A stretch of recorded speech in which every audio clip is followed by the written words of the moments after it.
Assalamualaikum warahmatullahi wabarakatuh.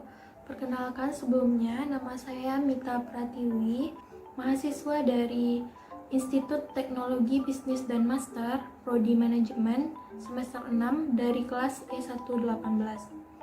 Perguruan tinggi yang saya tempuh saat ini merupakan salah satu perguruan tinggi swasta yang ada di Provinsi Riau, yang terletak di Jalan Arifin Ahmad dan Jalan Gulama. Dalam video kali ini, saya akan menjelaskan mengenai asuransi sebagai lembaga penjamin risiko, yang mana video ini merupakan tugas dari mata kuliah manajemen risiko yang diampu oleh Ibu Deswita SMMM.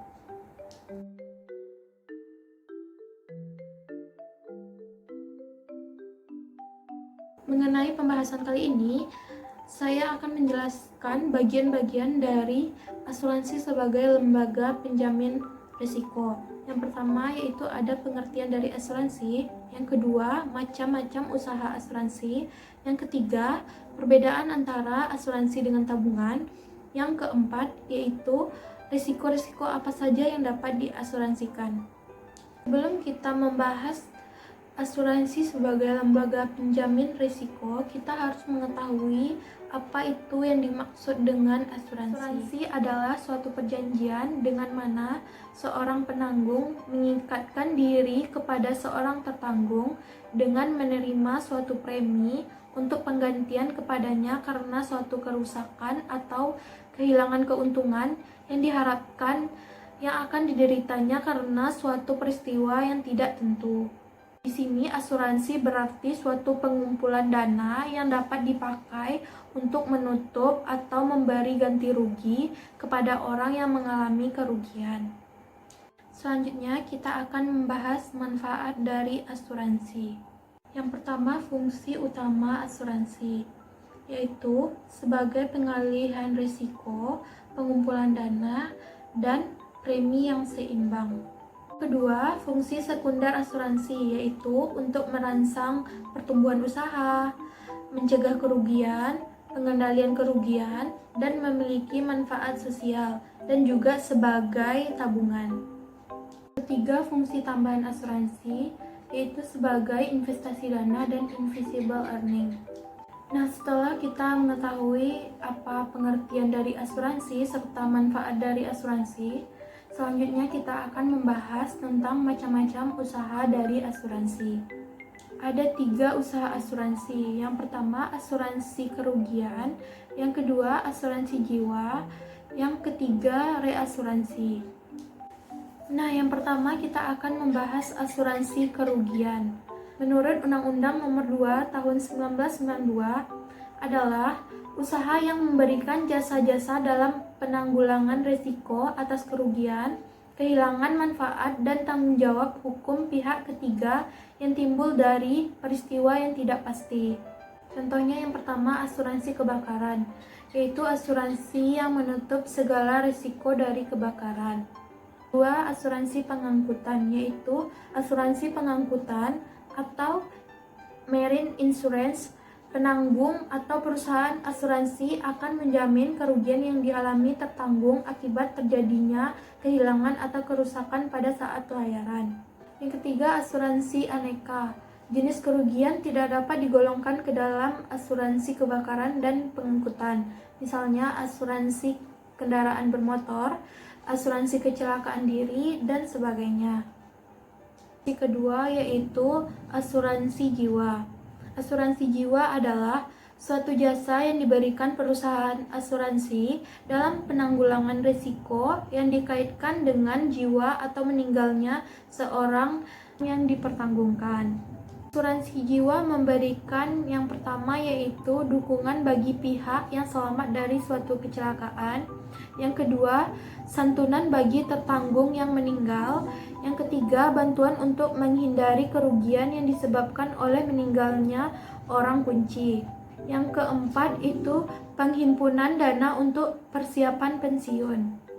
Ruang lingkup dari asuransi jiwa yaitu ada asuransi jiwa biasa, asuransi jiwa kelompok, dan asuransi jiwa industrial. Asuransi yang ketiga yaitu reasuransi. Reasuransi adalah proses mengasuransikan kembali pertanggungjawaban pada pihak tertanggung yang disebut dengan ceding company kepada pihak penanggung yang disebut dengan reasurador. Fungsi dari reasuransi yaitu untuk meningkatkan kapasitas akseptasi untuk alat penyebaran risiko, untuk meningkatkan stabilitas usaha, dan meningkatkan kepercayaan. Perbedaan asuransi dan tabungan. Pertama, asuransi. Asuransi merupakan produk keuangan yang menawarkan proteksi atau perlindungan ekonomis kepada nasabah jika terjadi suatu risiko, sehingga akan memperoleh manfaat berupa penggantian kerugian finansial atau kerugian finansial yang minimum jika menghadapi risiko seperti sakit, meninggal dunia, kecelakaan, cacat, kebakaran, kehilangan, dan kerugian lainnya. Yang kedua, tabungan. Tabungan menawarkan manfaat berupa sarana penyimpanan uang agar lebih aman daripada uang yang disimpan di rumah. Dengan menyimpan uang di rekening bank, uang akan terhindar dari risiko pencurian atau rusak akibat dimakan rayap. Selanjutnya kita akan membahas risiko-risiko apa saja yang dapat diasuransikan. Sebelum membahas risiko-risiko apa saja yang dapat diasuransikan, kita harus mengetahui bentuk-bentuk dari risiko. Pertama, risiko murni. Risiko yang akibatnya ada dua hal, yaitu rugi atau break even. Contohnya pencurian, kecelakaan, atau kebakaran. Risiko yang kedua yaitu risiko spekulatif. Risiko yang akibatnya ada tiga hal, yaitu rugi, untung, atau break even. Contohnya yaitu judi.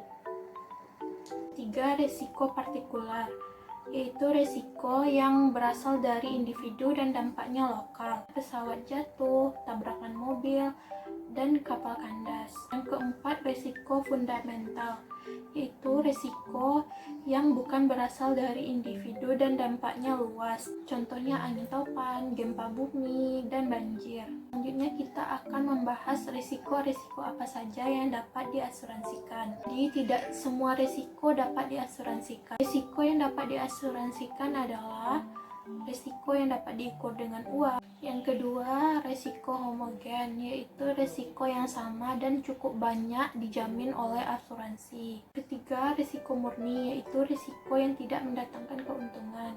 Keempat, risiko partikular, yaitu risiko yang bersumber dari individu. 5. Risiko yang terjadi secara tiba-tiba atau aksidental. 6. Insurable interest, atau tertanggung memiliki kepentingan atas objek penanggung. Yang ketujuh, risiko yang tidak bertentangan dengan hukum. Sekian dulu video tentang asuransi sebagai lembaga penjamin risiko dari saya. Semoga video yang saya buat ini dapat bermanfaat dan menambah wawasan kita semua. Dan jangan lupa like, share, komen, dan subscribe channel ini ya. Terima kasih. Assalamualaikum warahmatullahi wabarakatuh.